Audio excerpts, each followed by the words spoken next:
বর্তমান অনেক মুসলমান এমন আছে যারা ইসলামী আমল আখলাক নিজেরা পালন না করে সব দায় দায়িত্ব অন্যের উপরে তুলে দেয়, আলেমদের উপর চাপিয়ে দেয়। তারা দূরে সরে থাকে, অথচ ইসলামের সুযোগ সুবিধা সবটুকু তারা ভোগ করে।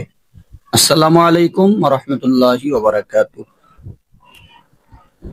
আজকের ভিডিওতে খুব সুন্দর একটি গল্প আপনাদের মাঝে শেয়ার করব। বাস্তবমুখী একটি গল্প, যে গল্পটি আশরাফ আলী থানভী রহমতুল্লাহ আলাই লিখেছেন।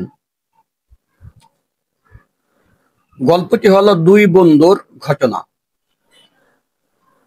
আপনারা সবাই শুরু থেকে শেষ পর্যন্ত গল্পটি শুনবেন, তাহলে বুঝতে পারবেন ঘটনার মধ্যে কি রয়েছে।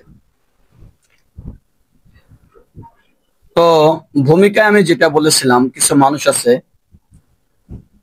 যারা সবকিছু অন্যের উপরে চাপিয়ে দেয়, কিন্তু সুযোগ সুবিধা তারা নিজেরাই ভোগ করে।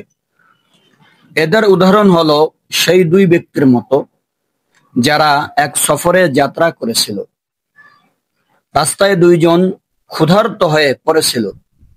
তখন তারা সিদ্ধান্ত নিল রান্না করবে। একজন বলল, আমি বাজারে গিয়ে সওদা নিয়ে আসছি, তুমি ততক্ষণ জঙ্গল থেকে কিছু জ্বালানি সংগ্রহ করে আনো। দ্বিতীয় জন বলল, দোস্ত, তুমি জানো আমি এ সফরে কতটা ক্লান্ত হয়ে পড়েছি, আমার পক্ষে এখন জ্বালানি সংগ্রহ করা সম্ভব না। প্রথম ব্যক্তি নিজেই বাজার থেকে সওদা কিনে আনলো এবং জঙ্গলে গিয়ে জ্বালানি সংগ্রহ করে নিয়ে আসলো। এরপর সে বলল, এবার ভাই তুমি আগুন ধরাও, আমি চাউলগুলো ধুয়ে নেই। দ্বিতীয় ব্যক্তি বলল, এতটা ধৈর্য আমার নেই, আমার শরীর একেবারেই ভেঙে পড়েছে, আমি দুর্বল হয়ে পড়েছি। প্রথম ব্যক্তি কাজ দুটি একাই করলো। এরপর বলল, আমি তরকারি কুটে নিচ্ছি, তুমি বসে ভাতের হাঁড়িতে জাল দাও। দ্বিতীয় ব্যক্তি আবারও বলল, বসে থাকা আমার পক্ষে মরণ সমতুল্য, দীর্ঘ সফরে হেঁটে আমার পা দুটো ব্যথায় অবশ হয়ে যাচ্ছে। অতঃপর প্রথম ব্যক্তি ভাত তরকারি সব নিজেই রান্না করে দ্বিতীয় ব্যক্তিকে বলল, এসো ভাই খাবার খেয়ে নাও। তখন সেই দ্বিতীয় ব্যক্তি বলল, অনেকক্ষণ থেকে দোস্ত তোমার সব কথাই অমান্য করে আসছি, আর কত অমান্য করব?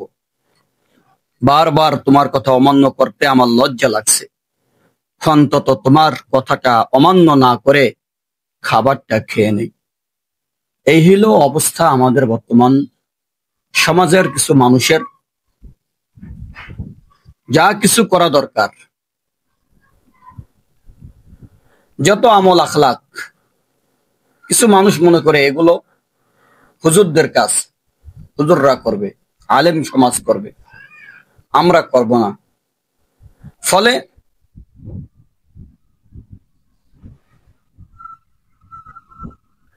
আমরা কি করব? যত সুযোগ সুবিধা আছে এই সুযোগ সুবিধাগুলো আমরা গ্রহণ করব। খুবই চমৎকার একটি ঘটনা, আপনারা অবশ্যই এই ঘটনাটি শুরু থেকে শেষ পর্যন্ত শুনবেন। শিক্ষণীয় একটি ঘটনা। আশরাফ আলী থানভী রহমতুল্লাহ আলাই, উনি মুসলমানের হাসি একটি কিতাব আছে, সেই কিতাবের মধ্যে উল্লেখ করেছেন।